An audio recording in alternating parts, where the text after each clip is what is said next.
The Congress today in a press conference is claiming that this has institutionalized bribery and corruption in election funding.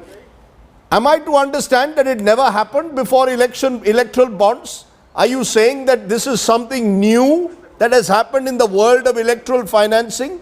That earlier there was no bribery and no quid pro quos involved in monies that were paid to political parties, Dr. Singhvi?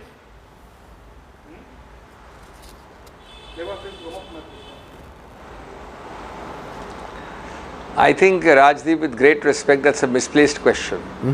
Of course there was bribery. Of course there was bribery. Of course there was irregularity.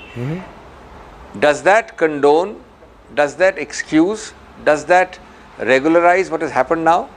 Today we have a formal legal regime. So the word institutionalized corruption, I would say institutionalized money laundering. Just note 4 or 5 facets very quickly, Rajdeep. One, what is the fact experience shown? 90 to 95% goes to one party. Number two, there is complete opacity. It is admitted now. Just saying that you can check somebody's IT records and find out is hardly the answer, because you can't check IT records. Number three, if you can give 95 out of 100 rupees to me, you surely must be expecting something in return, Rajdeep. You don't do it entirely out of charity if you have such opacity. Number four, this was never before, to answer your question pointedly, there were violations of the law. Today the law says you can do it. That's meaning institutionalized regularization. Now what are you punishing across the country with this fearsome ED, this whole thing about money laundering? Is this not another form of that?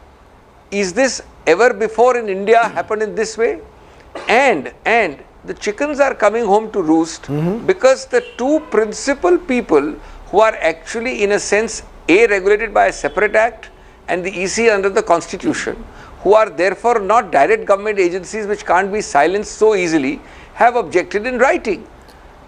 Dr. Singhvi, when this bond scheme was brought in 2017-18, I didn't see these objections. Whoever gives to whom is declared. These objections are being raised in 1,000 rupees. No, let's be very clear. You are so keen to have this bonds. When the electoral bond scheme was being brought, I didn't see these objections being raised. Rajdeep, your voice is crackling in between. I would also fault, with great respect, the Supreme Court. I would also fault the Supreme Court, because the Supreme Court was incisive of the matter for over a year. Can you hear me, Rajdeep? Yes, I can. Yes, Rajdeep? Go ahead. Go ahead, please. Rajdeep? Yes, Dr. Singhvi, please go ahead. Can you hear me? Yes. Can you hear me? Okay, yeah, now your voice has come again. We'll try and get... the Supreme Court, with great respect, I would also fault. Yes. It was incisive of the matter more than a year and a half passed, and they did nothing about it. They adjourned the matter. And it was adjourned with a short order for a later date. That later date involved 2019 national elections. Are you saying... So, I'm sorry, this has been a complete mess. And a scam is a mild word for this. No, wait, 1 minute. Are you telling me today, Dr. Singhvi, on this program, that the BJP deliberately brought in the electoral bond scheme so that they could get 95% of the funding without the country knowing who the donors are, without knowing the quid pro quo? Why did the Congress not red flag it at the time? Why are we red flagging it today, 6 months after the general elections, based on RTI revelations now? Why was it not red flagged in 2017? What are you saying? What are you saying? Rajdeep, what are you saying? Rajdeep, with great respect, what are you saying? Please do a fact check. Obviously, it is done, the person who does it, and the greatest beneficiary being the person, the natural inference is that it is done deliberately. Secondly, who says we didn't red flag it? There are 1,000 documents we have been shouting from the rooftops from day one.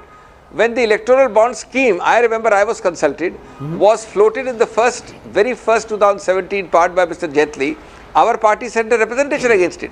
Thereafter, there have been 10 press conferences. We've raised it in Parliament. We've taken out big, and we supported the Supreme Court hearing. But nothing happens, because this government believes in working with a dictatorship attitude, and these pleas fall on deaf ears. Because you are trying to do it by fear. धौंस की राजनीति है ये. You know, you're making... Today, you see, EC and RBI also has been buried in the paperwork we have found now. But from 2017, the one party consistently 100 times, press conferences, parliament, outside parliament, we've said it 100 times.